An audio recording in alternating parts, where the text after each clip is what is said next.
Wow. I'm just going to let this flow because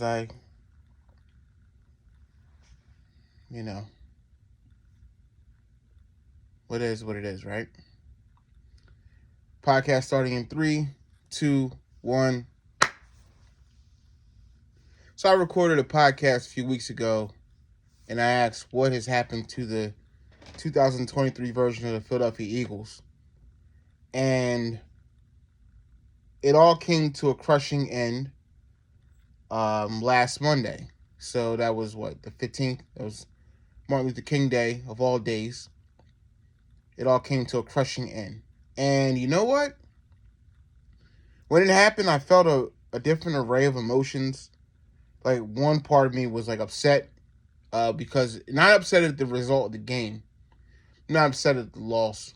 I'm upset more so of what has happened to this team over the last several weeks, and the season, ever since that, San Francisco game.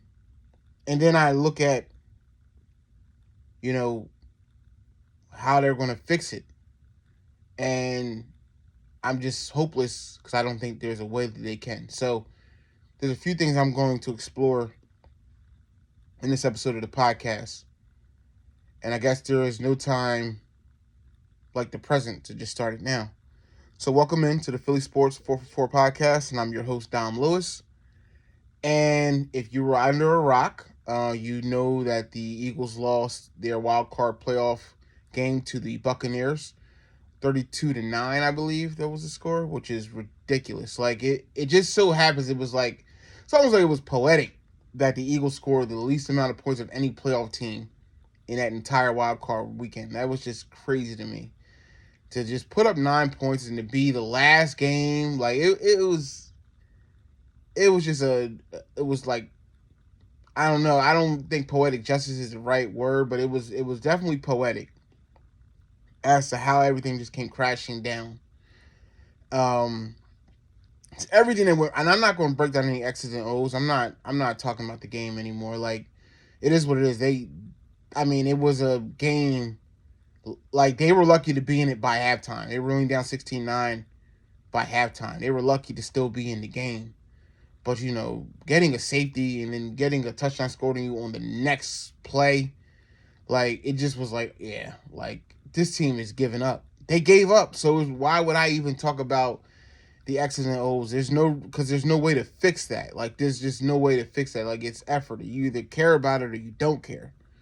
So, and usually I wear my Eagles hat, but I got my Cap Alpha Psi Scully on. One reason, because I just bought this thing and I love it. And I'm celebrating. I didn't get a chance to celebrate my Founders Day on dry land, I guess you could say, because I was actually on vacation. But we had our Founders celebration this past weekend, and I got a chance to, attend banquet and see a lot of brothers I haven't seen in a very long time, and just, just really, really, really show the greatness of Kappa Alpha Psi. So I'm thankful for.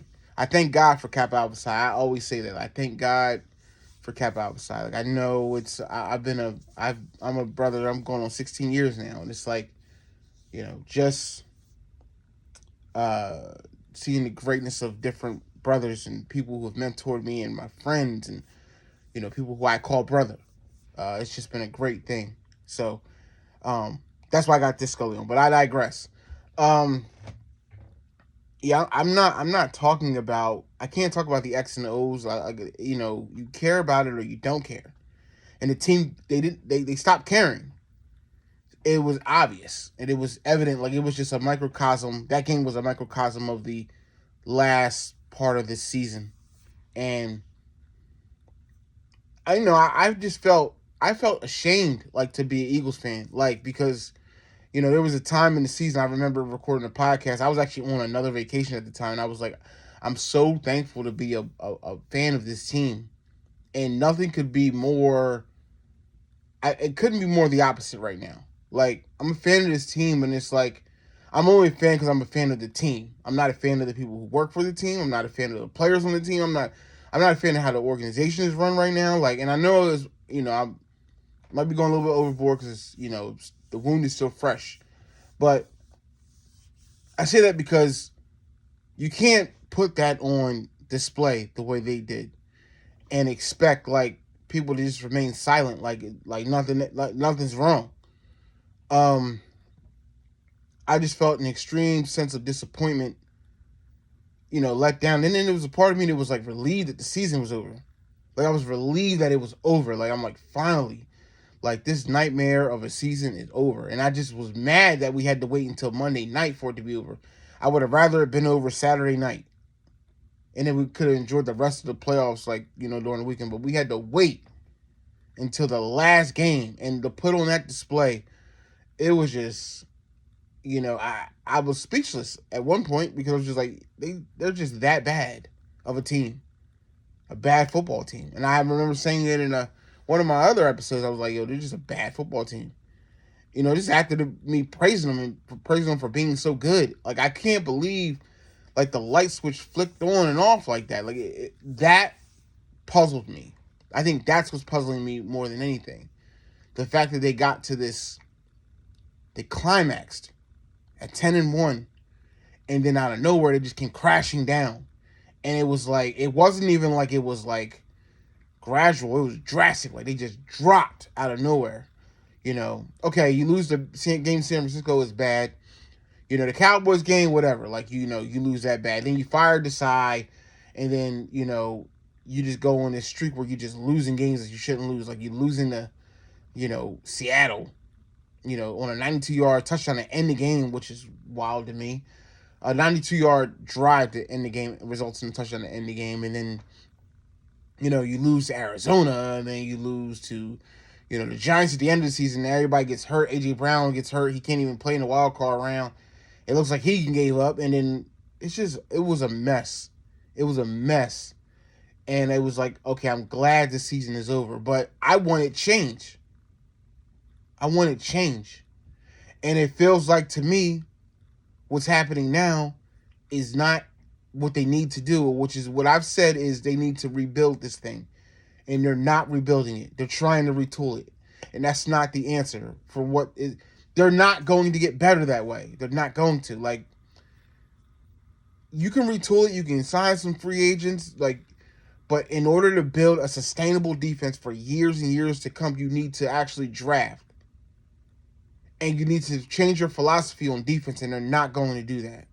It's evident because they're not going to fire Nick. Like, the reports came out over the weekend, and it looks evident now. They're not firing Nick Sirianni. In fact, Nick Sirianni fired Sean Desai today. And Matt Patricia will not be returning. These are per reports from, I think, Rappaport and Tom Pelissero. Like, they're not, like, these reports are already out, so they're not. Sean Desai got fired by Nick. Like, he didn't get let go by Howie. Howie gave Nick the power to fire Sean Desai. And, they say that Matt Patricia will seek other opportunities, but basically he's fired too. And Nick did this firing. And it was expressed in the report that I read that Nick did the firing. And that made me upset, obviously, because not because they got fired. I want them to get fired. But, like, Nick did the firing. Nick didn't lose his job over this. I don't think people understand the magnitude of this collapse. Like, this wasn't something that just happened. This wasn't something that just, it was a bad break here and a bad break there. No. This was a historic collapse. And I know people have heard the report, but I got to credit Reuben Frank because he was the first one to say it. They are the first team since the 1986 New York Jets to start out the season 10-1 and not win 12 or more games. So they started out 10-1 and they only ended up winning 11 games. And then they're the first team actually to start out 10-1, only end up winning 11 games and lose in the wild card round, because the Jets, when they played that year, they won their wild card round. So this is an historic collapse of this team. Like, this is not something to be taken lightly. And I feel like I'm upset because the Eagles are taking this lightly. They're taking it way too lightly for me. They're not like addressing like the core issues. And I know people like Nick, but Nick has to suffer for what happened. And he's not suffering. Like, they're not allowing him to suffer. They're just, you got a chance to fix it and you got to fix it. Like, no. In business, when things go wrong, like in a business, and stocks slide and things are just going haywire, a business like is, losing money, like bleeding, they fire the CEO.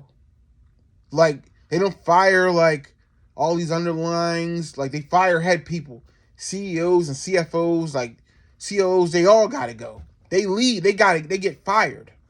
The board fires these people. And Lori didn't do that. Lori did not do that, and Howie didn't do that. I don't know who even called the shots. I don't even care at this point. Neither one of them did it, though. They're allowing Nick to stay, and I don't see how you survive that or come back from that. After a team quit on you, I don't see how you come back from that. How can you remotivate the team and say, just give me another chance, and for them to play for you again? Because you're not getting rid of all the players. Jalen ain't going nowhere. Like, your top guys quit on you. I'm not saying Jalen's a quitter, but like, there was a difference in the Jalen Hurts that I saw in the Buffalo game and the Jalen Hurts I saw out there on Monday night playing the Bucs. And there was a difference in A.J. Brown going down the stretch of the season. And there was a difference in Dallas Goedert going down the stretch of the season. There was a difference in the offensive line going down the stretch of and there was oh my God, the defense, let's not even talk about them. But it was a difference. And if the team quits on you, if the team quits, period, let's not say they're quitting on you. If they quit, that is a reflection on leadership.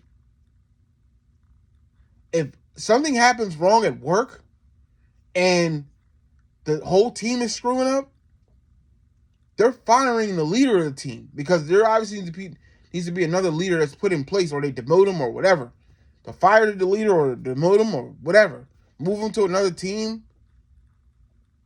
But this can't stay the way it is. Like, Nick can't stay at the helm and you expect a different result. And to me, all this shows is it's going to be a waste of a next season. And I can't go for that, man. Like, I'm not going to expect a different result. I'm not going to expect the team to be good when you're not changing things at the head. You're not making the necessary changes you need.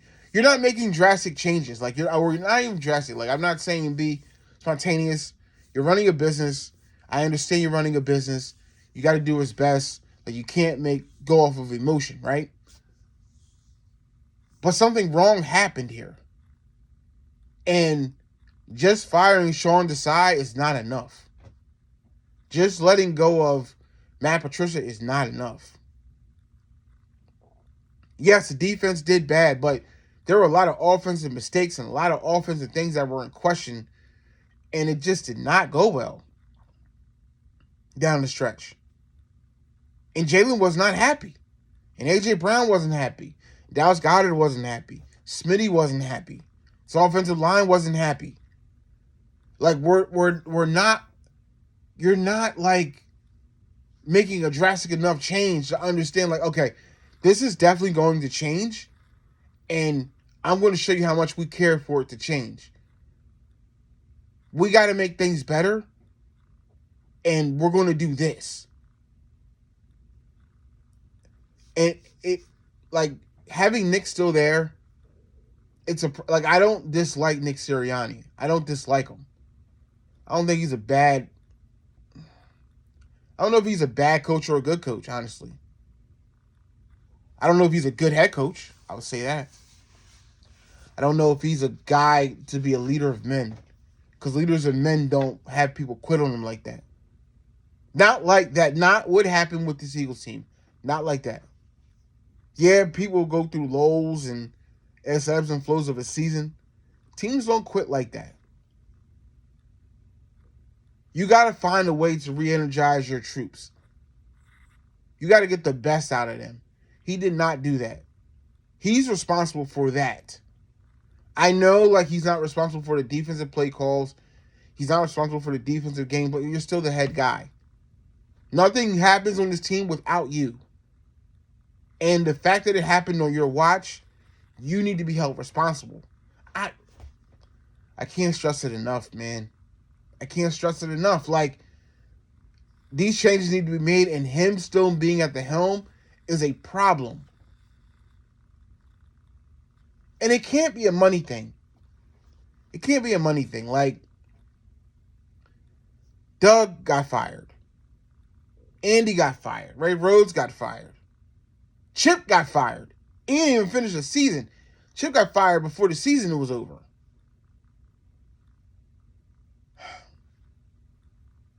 I'm disappointed.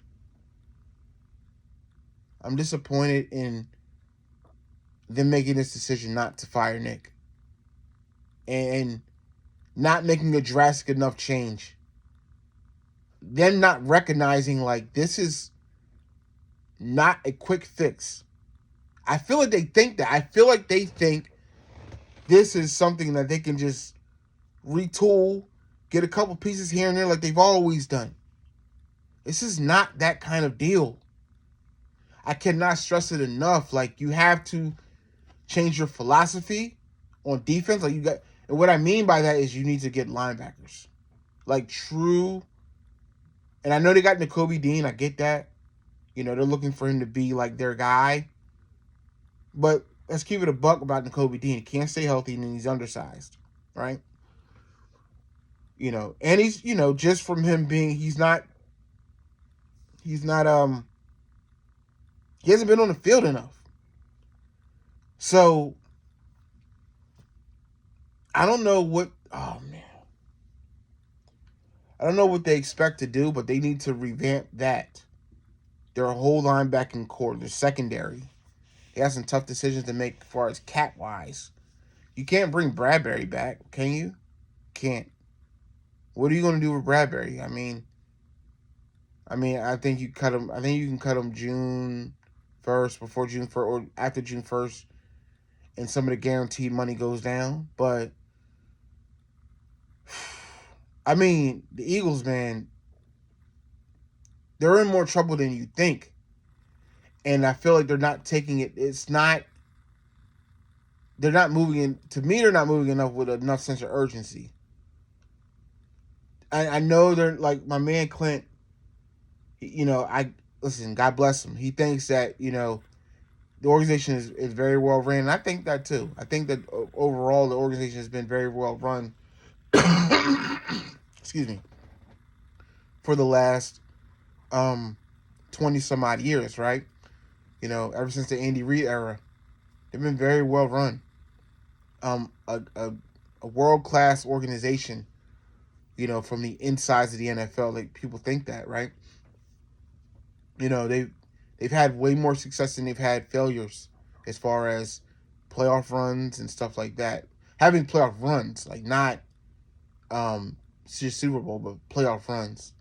They've made it 3 Super Bowls under Jeffrey Lurie. They've made it to, I guess that would be 6 conference championships under Lurie, with the 5 with Donovan and with the 1 last year.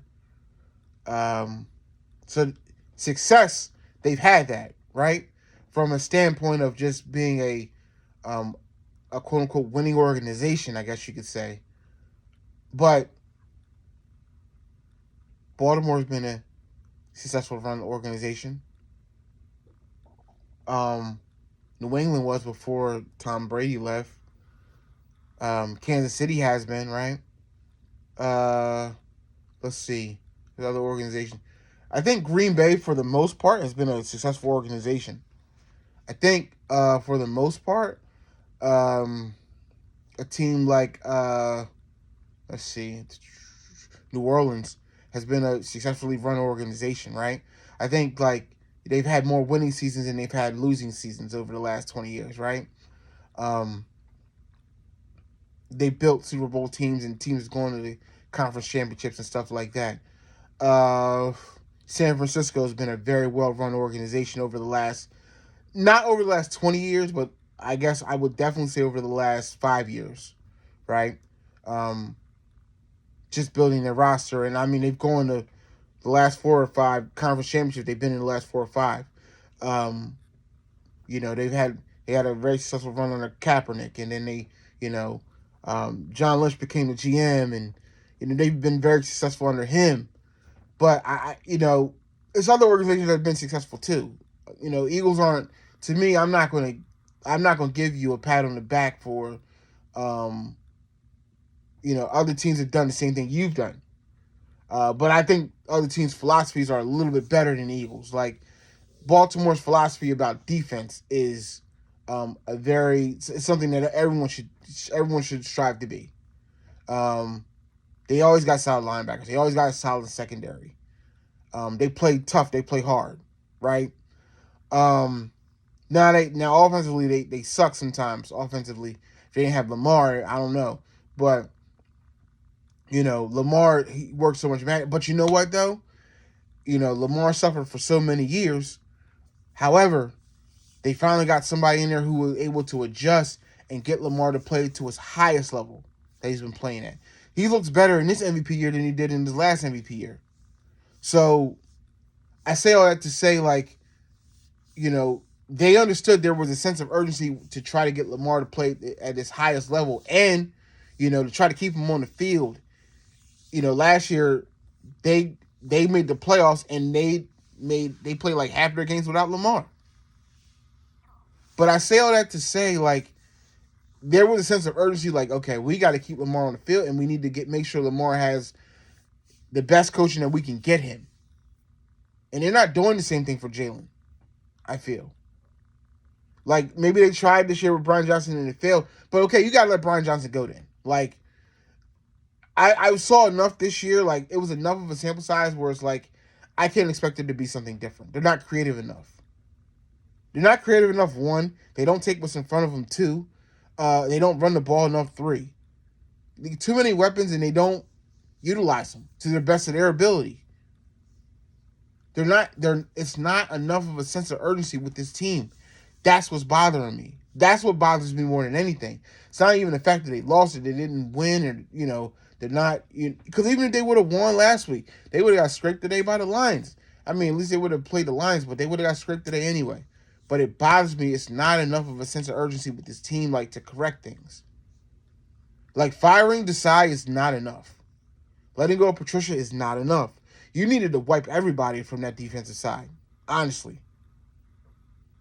And yeah, I heard there was a report out there that Nick told he told Lori that one of his defensive coordinating candidates would be Denard Wilson, the guy they let walk out the door last year, who had secondary playing at this highest level, right? And that's all cool. I got a list of guys that I think should be considered for defensive coordinators for this team. Denard Wilson was actually at the top of the list. Al Harris is one of them. But I feel like that's just not enough. Like, that's just one part of it. You're not going to correct everything just by trying to just get a new defensive coordinator here. You need to change your philosophy. You need to get younger players on that side of the ball. Defensive line needs to play better. Secondary needs to be probably wiped out completely. Or at least, you need to get younger corners in here. Or let the young guys play. It's not enough of a sense of urgency with this team. And in the offense, like, for it to be an offensive league, for it to be a league where people want to go downfield and stuff, Eagles didn't do that well at all this year. And they weren't creative enough. If you really want that, like, you need to change, like, who is calling plays or what plays are being called or what they have available to call. They didn't do enough this year. They were a shell of what the team was last year. That's not enough. Like, I know they started out 10-1. I get that. I'm not even negating that they did that. But even at 10-1, everyone saw that there was a problem with this team. I can go back to numerous games they played. When they played the Patriots to open up the season, when they played the Bucs early on, and the Bucs game was probably their most complete game, and even then they didn't look all that great. both Washington games. Like, there were times in the season, like, they just didn't look like the team that we were accustomed to seeing. And it's not enough. I look at the teams that are in the playoffs now. I looked at the Lions today, right? The Lions did exactly what they were supposed to do, like, in different times of the game. Just like giving the football to their running back and letting him run. Taking it what the defense gives you and completing short passes. I even saw Baker Mayfield do that, even though they lost today. I saw Josh Allen doing that today.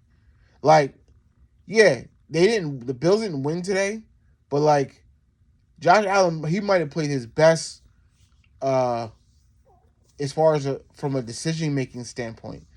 Probably played his best football in the playoffs from a decision making standpoint today, because I just felt like he didn't try to do too much overall.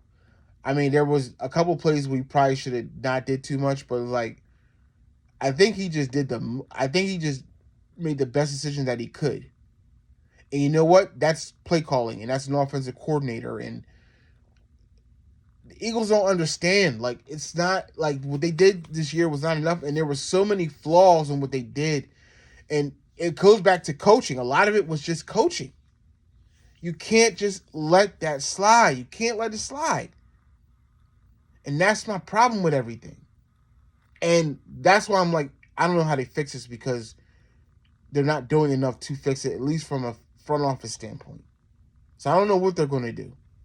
But all we know right now is that the defensive side of the ball is probably being wiped out.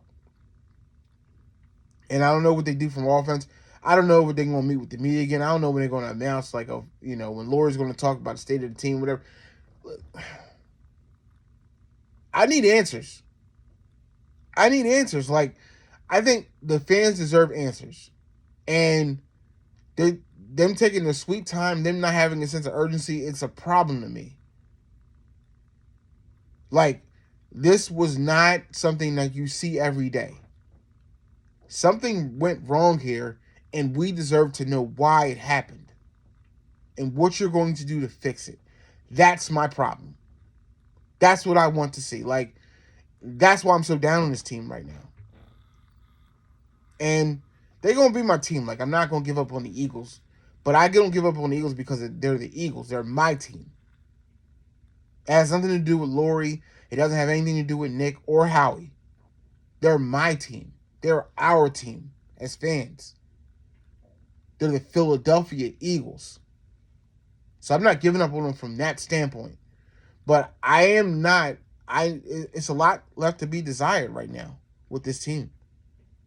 And I'm not getting any answers in knowing this.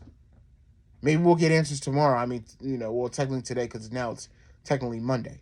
But disappointed overall. So that's all I got to say about, the state of the Eagles. My state, what my problems are, my gripes are right now. I don't have any answers as far as like how they can fix it. Besides, like, they got to build it through the draft. I've been saying it for weeks. Like, this is not a retool. They need to rebuild the entire thing. They need to rebuild it. You have to build something, and it has to be sustainable for years to come. Like, for a time. You just can't go off of, I'm a retool here and a retool there. And I just don't think it works that way. You stop trying to cheat the process and realize you have to go through one. I think the Eagles would be better off if they realized that. I know the other big news with the Eagles was Jason Kelce. Multiple reports came out saying that he's retiring. And I know Kelce came out and said on his own podcast like he didn't officially retire, or he didn't announce his retirement on purpose. Saying that, when the time comes, you'll hear from him and it'll be official and all other stuff. I get that. You want to have control over your story. I understand that. And I don't hate him for that. But I think Jason Kelce is done. And I think what people don't, I feel like not enough people are, one of the biggest issues with the Eagles this year was picking up the blitzes. And you guys do know that Jason Kelce, him being the leader of that line, he's responsible for that, right?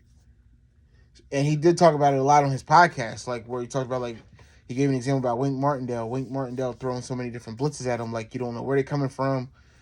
You know, I'm not saying like he's over the hill, like he can't learn to pick up blitzes, but you know, a lot of times when Jalen's out there running for his life and all of that stuff, like, you know, they're not picking up the blitzes, and part of that's on Kelce, like, but no one wants to say that because everyone loves Jason Kelce. I love Jason Kelce.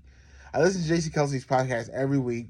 I got SportsCenter on in the background. I just saw him, you know, he's out there in Buffalo, he got the shirt off, like, dude's having a blast. Like, I love Jason Kelce, but like, he's not as strong as he used to be, right? They suffered a lot this year, you know, with the blitz, and he's partially responsible for that, is he not? What else? I just think that there comes a time where you gotta just cut loose, or you gotta make a tough decision. And I think that, I mean, Jason Kelce can still play, honestly. He can. But why not go out on top? You made your 6th All-Pro team, your first team All-Pro again. Like, yeah, you got some football left in the tank, but you are 36, right? Do you want to be 38 and, like, be a shell of yourself? Or do you just want to go out on top? Like, I always look at, like, what Jordan did. I know Jordan eventually came back, but, like, people, you know, when Jordan retired in 98, like, and that was supposed to be his final retirement, like, it was, like, looked at like he was going out on top. He had finished another three-peat. Like, he finished again, came back and just won championships. And, you know, he had his time away from the game, and he missed the game, and he came back, and he went out on top. But, you know, I look at it like that. Like, people should go out on top while they can. Like, don't become a shell of yourself. Don't tarnish your legacy. That's just how I think about things. I would not. You know, I mean, whatever. Listen, if he decides like he's not going to officially retire, he's going to come back for one more year, I'm sure the Eagles will pay him $15 million to come back for one more year. You know, it would be something that I wouldn't do, like, because I feel like the Eagles just got to get younger and they have to start a process. It's better to start the process and try to go through the process now than, like, you know, you be dealing with this and then Hurts went out and stuff like you. They don't understand the sense of urgency. Like, it's a sense of urgency here to rebuild this and try to do it as quickly as possible, but they don't get that. Oh, the Eagles make me so mad. But with Kelce, I feel like he's done. I feel like he's just waiting. Probably waiting until this playoff run for his brother is over with. Trav killed today, by the way. He crushed it today. And I just feel like, you know, he's taking this time to really just kind of ride off into the sunset the way he wants to. And that's cool. But, excuse me. I feel like Jason Kelce, for the most part, he's done. And I feel like people gave him his flowers enough. And I'm here to say thank you, Jason Kelce, for what you did for the Eagles.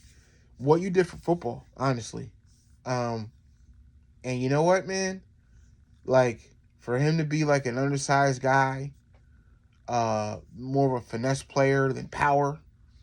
I mean, I'm not saying he's not strong, but, you know, for him to be a quick, agile lineman, especially a center, he's probably the model for how people want to have centers these days in the league. Because he's like, you know, super fast. He's super smart.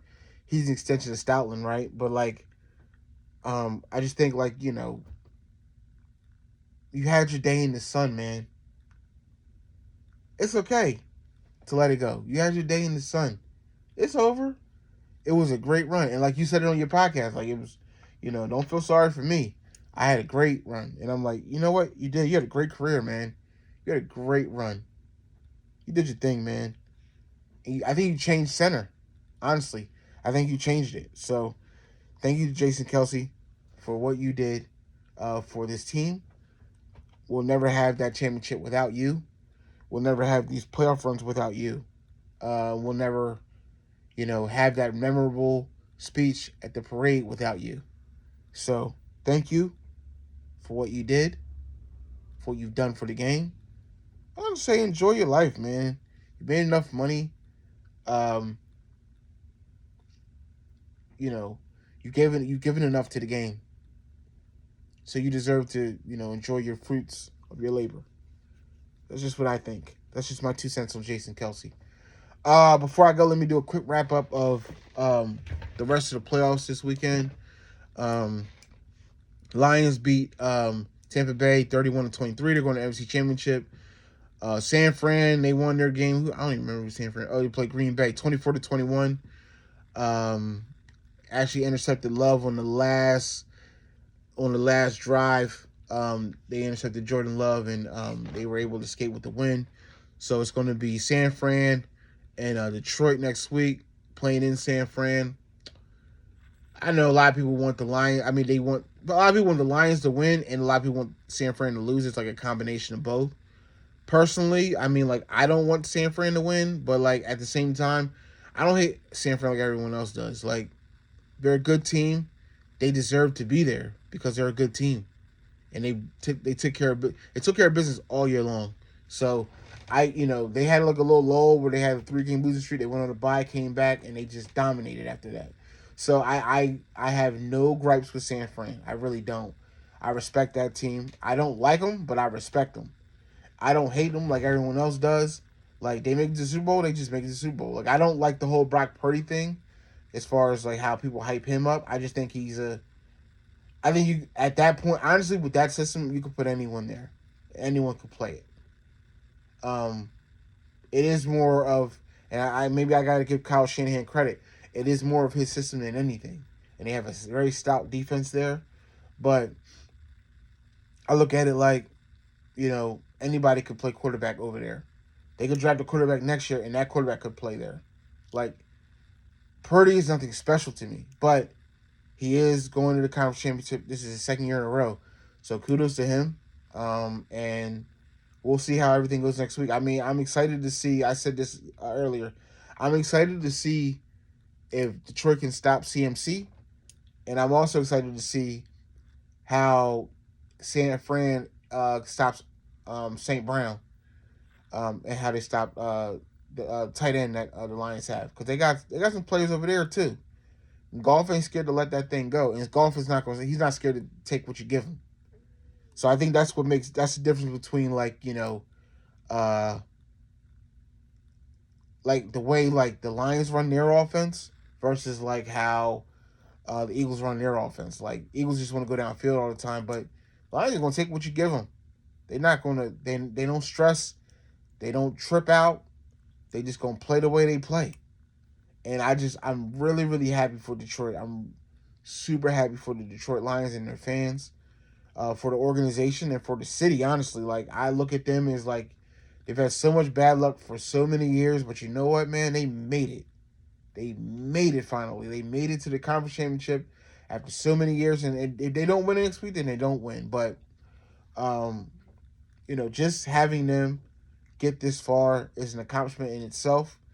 San Fran, like, they've been around the block for so long, I wouldn't be surprised if they win and they get to another Super Bowl. I mean, I commend them because they've taken their anger and their disappointment from last year, and they got back. They didn't let it deter them. They got back. So I respect that.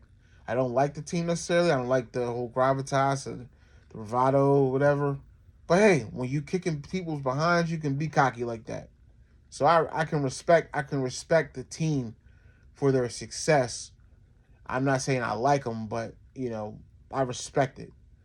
On the AFC side, man, Lamar's Lamar, boy. He had 4 touchdowns yesterday, I believe. So they won their game, and they're going to conference championship. They won 34-10 against the Texans. Texans going to be around for a little bit, so people got to respect them. So kudos to the Texans on the season that they had. C.J. Stroud, man, Miko, man, he a good coach, man. D'Amico Ryans is a great coach, and they're going to be. They're not. Listen, there's going to be some noise out of that division for the next couple of years with them and the Colts too and the Jags. It should be a good division, the AFC South. But listen, Lamar, man, I'm hoping Lamar wins it all, just for his own sake, man. I feel like, you know what, MVP year, cap it off with a Super Bowl and become Super Bowl MVP too. Screw it, just do the whole trifecta, whatever. Um, but Lamar, man, is amazing, and I feel like um it's going to be a good conference championship game in the AFC because Kansas City once again beats Buffalo 27-24. Buffalo had a chance to actually tie it, less than 2 minutes left, and kicker missed the kick. Why right? Kickers only have one job, to kick.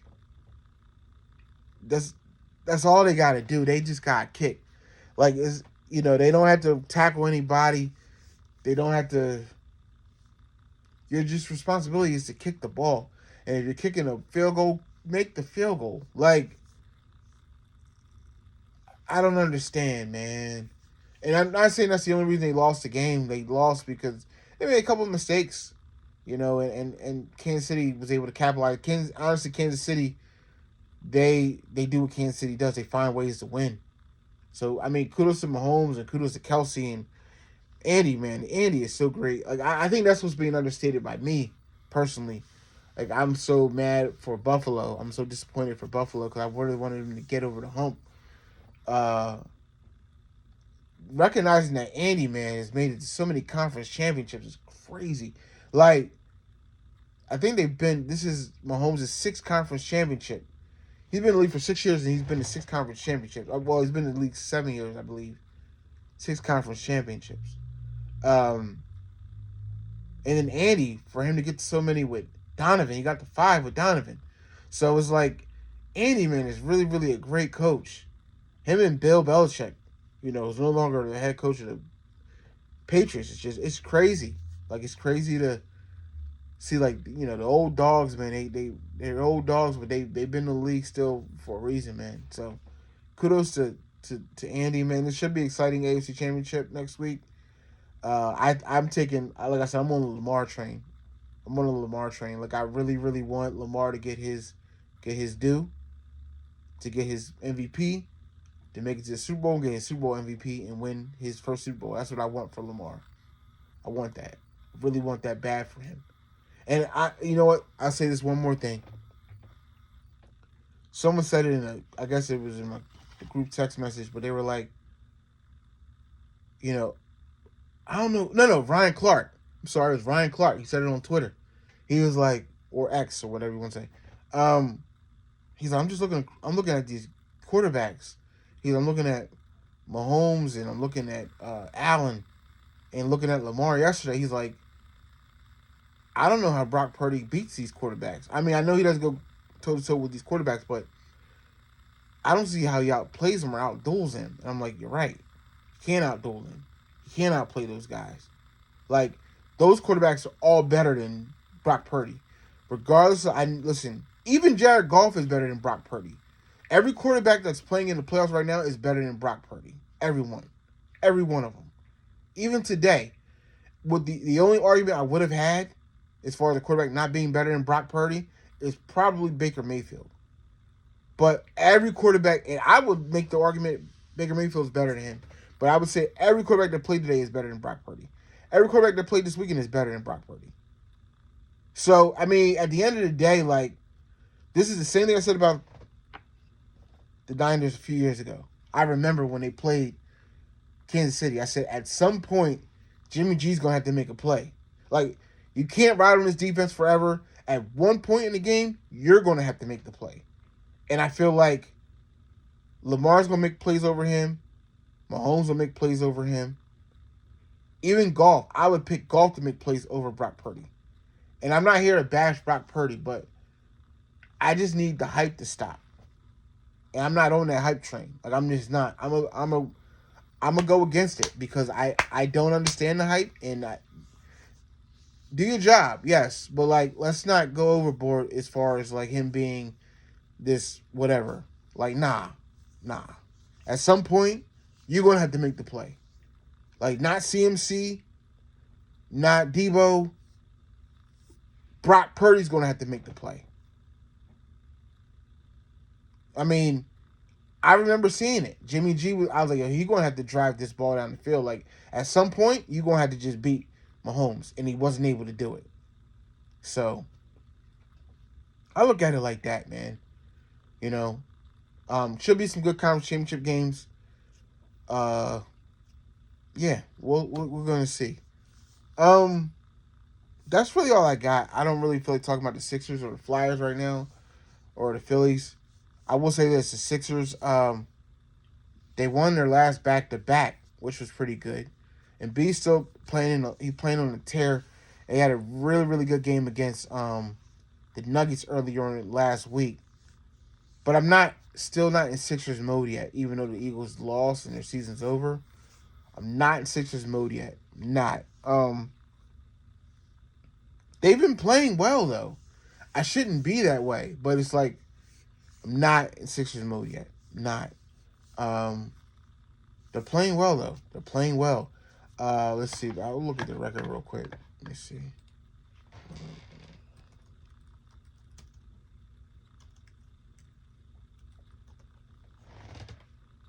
Third in the East. I know that already.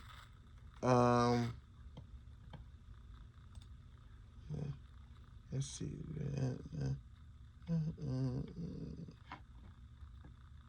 Standings. Here we go. 28-13. They actually won their last 5 games, which is pretty impressive. They're only a half game behind the Bucs for the number 2 seed in the East. Nobody's catching the Celtics, I feel. But I mean, like the Sixers are playing well. I'm just not in the mode yet, like for them. And B's having another MVP season. I'm still not in mode. Like dude is on a tear. Dude is playing better than he played last year. And I still can't get myself to get. You know what it is? I know what it is. The Sixers have let me down so much over the course of like last 5-6 years, where it's like I don't allow myself to get too high on them because I know what the expected end is for them. And until they prove me wrong, I already know where it's going to end. And that's why I don't allow myself to get into the mode with them. Like, I can't get myself excited for them yet. Like, I can't get myself excited for them. I don't know when I'll be excited for them. I just don't know. So, it's unfortunate, man. It really is. Because they're playing so well. Like, and Joel Embiid's having such a great season. And Joel is my guy, but Maxi's having a breakout season, playing extremely well, and it's just I can't get myself hyped for them. I can't. Let's look at the Flyers real quick. I know the Flyers were like second in their they're still second in the Metropolitan Division. They lost today though, 5-3. They lost their back to back. That sucks. They actually were leading in the third period 3-1. And Ottawa came back and got 5 goals on them. I mean, they got 4 goals in the third period. I don't know what happened, but I'm sorry, they got 3 goals in the third period. They were leading 3-2. Sorry, but the Flyers got another game tomorrow. They playing too many games in a row. This is crazy. I don't know, man. I can't get the hockey stuff. Be getting me. They might be tired. I don't know. I don't know what to say. I mean, they're playing well overall. They're playing well. I think they just had a bad couple games. They coach well. Like Torts is a great coach. Honestly, everyone knows that. John Tortorella is a great coach. He said this is his last run as a coach, and he's a good coach, man. He gets the most out of his guys, I think. So, I don't know. We'll see. Flyers. I can't. They're making some noise. I'll say that. I personally can't get that hype for them because I was so engulfed in the Eagles. But respect to the Flyers, man. They're doing well. And I don't know how long it'll be for pitchers and catchers. Let's see. It's January 20th, 22nd. So pitchers and catchers probably should report in less than, I know it's less than 30 days. I want to say it's 25. Let's see. Philadelphia Phillies pitchers catchers for 2024. Let's see. Do I have anything for that? February 22nd. Literally a month from now. It's crazy. Yep. Oh, the games begin on the 22nd. So, yeah, the games officially begin on the 22nd. So, that's a month from now. So, yeah. Actually, they're going to be taking the field on, actually says, pitchers and catchers around MLB reporting early February 13th, with other rosters taking the field a few days later on February 18th. It doesn't say anything about the Phillies. I'll put Philly spring training. Let me see that real quick.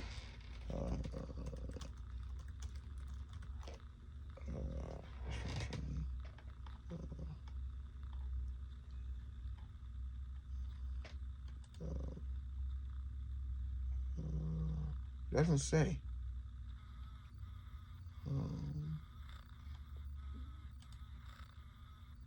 It doesn't say. We'll just go with the February. We'll go with the February 22nd day, as I said. I know there's a date out there. I just don't know what date it is. So, my bad. My bad for being unprepared. I apologize for that. But should be good conference championship games next weekend as far as NFL is concerned. And I think All-Star break is coming up for the NBA and the NHL soon. So I guess during that time I might just take like a little bit of an assessment on the Sixers and what I see out of the first half of the season versus what they need to do the second half. Flyers, maybe I'll give a little bit of an assessment with them and a little bit of a recap as far as, or maybe outlook, I should say, on the Phillies for their season. So, but as of right now, man, the Eagles are kaputs, as they say. And I'm not sad to see them go for this year. But I think there needs to be a more of a sense of urgency as far as what they need to do going forward. And I don't feel that way right now. And until then, I don't have that much hope in the team. I will say that. That's really all I have, man. That's all I got. I can't say anything else. I appreciate everyone else for listening. Everyone, I should say, for listening and for tuning in, for sharing the podcast when you guys share it. I do appreciate that. I'm sorry I wasn't able to get the Kelly Green hoodies. Too much was going on. Honestly, too much was going on. I wasn't able to execute that. But maybe sometime down the line, for next season I'll do the Kelly Greens again. But maybe I want to do something more with like the Sixers and the Flyers, and later on when the Phillies are playing, I'll do something with the Phillies too. But yeah, we'll work that out. As we go down, as we approach those things. All right, but for everyone who has supported me, thank you. Please keep sharing the podcast. Please follow the podcast. Follow me on social media, all of that stuff. If you ever want to get on the podcast, let me know. You can come on. You can co-host with me. Come on and we can talk. I've done it with Shantae before, and I had other people lined up as well, but I dropped the ball on that. It was no one else. I dropped the ball on that, so forgive me. But overall, man, that's all I got, and that's all I'm going to record. I'll record again, I guess, after the championship games, before the Super Bowl, because I do want to give an outlook on, rest of the playoffs and talk more about the Sixers and the Flyers and Philly soon, all right? So, till then, this is Dom Lewis signing off from the Philly Sports 444 podcast. That's it. That's all. That's all I got. Peace.